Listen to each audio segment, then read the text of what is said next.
सभी मित्रों का, पाठकों का, दर्शकों का हिंदी ज्ञान गंगा के इस यूट्यूब चैनल पर हार्दिक स्वागत, अभिनंदन। मित्रों, हिंदी साहित्य का इतिहास की इस श्रृंखला में हम हिंदी लेखन परंपरा के इतिहासकारों का अध्ययन कर रहे हैं। इस अध्ययन में सबसे पहले हमने गारसा दत्तासी के बारे में पढ़ा था। उसके बाद हमने मौलवी करीमुद्दीन के बारे में कुछ जानकारी प्राप्त की। उसके बाद हमने महेश दत्त शुक्ल, जो कि हिंदी साहित्य का इतिहास हिंदी भाषा में लिखने वाले पहले व्यक्ति थे। उसके बाद शिव सिंह सेंगर, और शिव सिंह सेंगर के अनंतर हम पढ़ने जा रहे आज जॉर्ज ग्रियर्सन। जॉर्ज ग्रियर्सन का नाम पूरा जॉर्ज अब्राहम ग्रियर्सन था और ये आयरलैंड के निवासी थे, जिनका जन्म 1851 को और मृत्यु 1941 को हुई थी। इन्होंने भारत में रहकर भारतीय भाषाओं पर अत्यधिक महत्वपूर्ण कार्य किया। ये एक सिविल अधिकारी के तर्ज पर भारत आए थे और यहीं आकर यहीं की बोली, भाषा, संस्कृति में रच बस गए।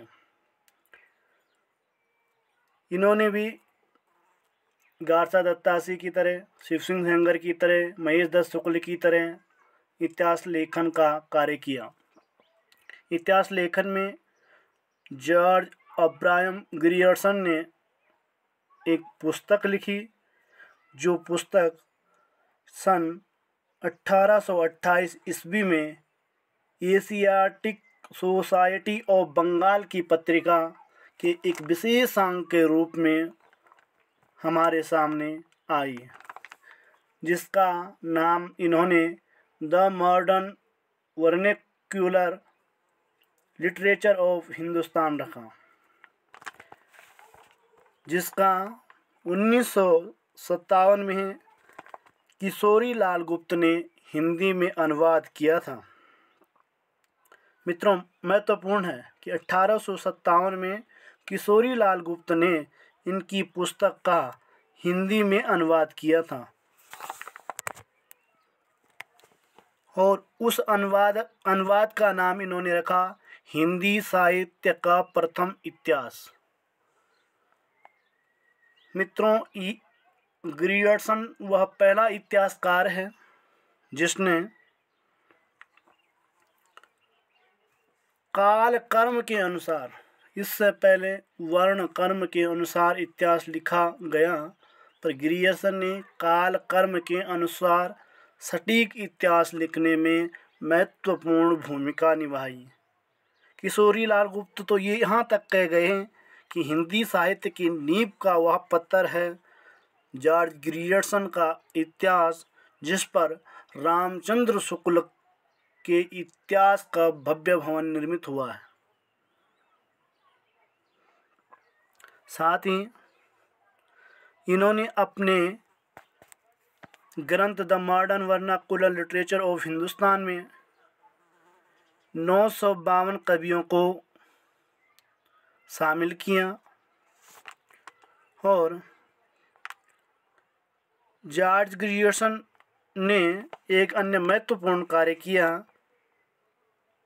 उन्होंने भारतीय भाषाओं का सर्वेक्षण the linguistic survey of India नाम से एक महत्वपूर्ण पुस्तक का प्रकाशन किया, जिसमें उन्होंने भारत की अनेकों बोलियों के गीत कथा संग्रहों को संग्रहित किया।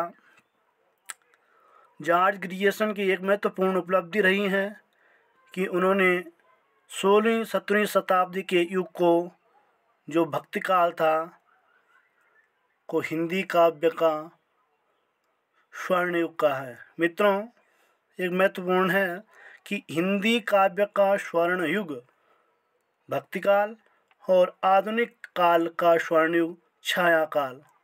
यहाँ पर कई बार संशय रहता है। जॉर्ज ग्रियर्सन वह पहला व्यक्ति था जिसने हिंदी साहित्य के काल विभाजन किया और उनका नामकरण किया। जॉर्ज ग्रियर्सन ने हिंदी साहित्य को पूरे 11 भागों में विभक्त किया, जिसमें से उन्होंने 700 ईस्वी से लेकर 1300 ईस्वी तक के कालखंड का नाम चारण काल रखा, जो पहला विभाजन इन्होंने किया। दूसरा, 15वीं सदी का धार्मिक पुनर्जागरण। तीसरा, जायसी की प्रेम कविता। चौथा, ब्रज का कृष्ण समुदाय या कृष्ण संप्रदाय। पांचवा, मुगल दरबार। छठा, तुलसीदास। सातवां, रीतिकाल या रीत काव्य। आठवां, तुलसीदास के अन्य प्रवर्ती। नौवां, 18वीं शताब्दी। 10वां, कंपनी के शासन में हिंदुस्तान। और 11वां, महारानी विक्टोरिया के शासन में हिंदुस्तान। ये 11 प्रकार से इन्होंने हिंदी साहित्य का काल विभाजन किया और उनका नामकरण रखा। हिंदी साहित्य का जो आदिकाल है उस पर अनेकों विद्वानों के अनेक मत हैं। कोई उसे वीर काल कहता है, कोई आरंभिक काल कहता है। तो जॉर्ज ग्रियर्सन ने इस काल को चारण काल कहा। ग्रियर्सन ने चारण काल के अंतर्गत मुख्य तौर पर 9 कवियों को शामिल किया, जिसमें पुष्य कवि, खुमान सिंह, केदार कुमार पाल, अनन्यदास, चंद, जगनिक, जोधराज और सारंगधर का इन्होंने उल्लेख किया।